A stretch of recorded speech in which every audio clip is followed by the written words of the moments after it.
এটি একটি জাতির মনন গঠনের প্রধান হাতিয়ার। তাই এই শিল্পের বিকাশে রাষ্ট্রের সর্বোচ্চ পর্যায়ের পৃষ্ঠপোষকতা প্রয়োজন।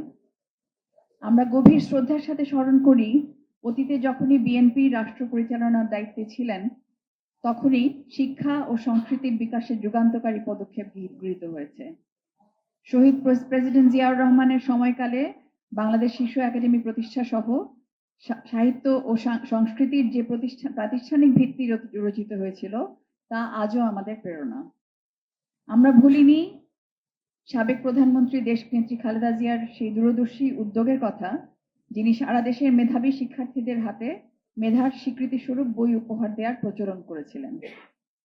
এটার সাথে আরো যুক্ত করতে চাই যে বাংলাদেশের এখন যে জাতীয় গ্রন্থনীতি, সেটাও কিন্তু বিএনপি আমলেই প্রথম গৃহীত হয়েছিল এবং পরবর্তীতে সেটি আর সংশোধন বা হালনাগাদকরণ সেটার উদ্যোগ হয়নি, এবং আমরা এটাও খুব জোরদারভাবে আশা করি যে এই সময়ে ওনারা আবার এই দায়িত্ব পালন করবেন। বেগম খালেদা জিয়া বিশ্বাস করতেন, একটি জাতিকে এগিয়ে নিতে হলে নতুন প্রজন্মের হাতে বই তুলে দেওয়ার কোনো বিকল্প নেই। সেই সময়ে জাতীয় গ্রন্থকেন্দ্রের আয়োজনে ঢাকা বইমেলা যে জৌলুস ও পাঠকপ্রিয়তা পেয়েছিল, তা আজও আমাদের স্মৃতি মণিকোঠায় উজ্জ্বল। শিক্ষা ও সৃজনশীলতার প্রতি সেই ঐতিহাসিক দায়বদ্ধতাই আজ আমাদের নতুন করে আশার আলো দেখাচ্ছে। এই ঐতিহাসিক পরম্পরাতেই নতুন সরকারের মাননীয় প্রধানমন্ত্রী জনাব তারেক রহমানকে আমরা অমর একুশে বইমেলায় আন্তরিকভাবে স্বাগত জানানোর জন্য অপেক্ষায় আছি। তার মাধ্যমে এবারের বইমেলার উদ্বোধন আমাদের জন্য নিঃসন্দেহে একটি বিশেষ আনন্দ ও গৌরবের বিষয় হবে।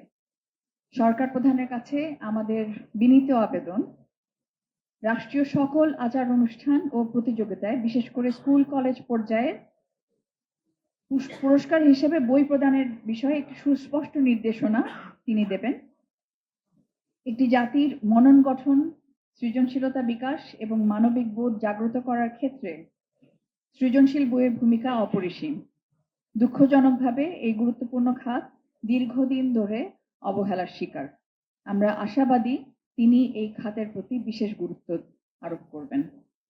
পাশাপাশি সরকারি বইয়ের ক্রয়ের বাজেট বহু বছর ধরে প্রায় স্থবির অবস্থায় আছে, এবং আপনাদেরকে আরেকটু এই প্রসঙ্গে বলতে চাই যে এটা কিন্তু শুধুমাত্র সংস্কৃতি মন্ত্রণালয়ের দায় না, এটা সমস্ত মন্ত্রণালয়ের জায়গা থেকেই আমরা মনে করি যে এই উদ্যোগগুলো নেওয়া প্রয়োজন আছে। সেই বাজেট কিভাবে বাস্তবসম্মতভাবে বৃদ্ধি করা যায় সেই বিষয়ে তার এবং তার সরকারের ইতিবাচক সহযোগিতা আমরা প্রত্যাশা করি। তার দূরদর্শী নেতৃত্ব ও সরাসরি উদ্যোগের মাধ্যমে দীর্ঘদিন ধরে সৃজনশীল প্রকাশকদের লালিত স্বপ্ন বাস্তব হবে, এই দৃঢ় বিশ্বাস আমাদের আছে।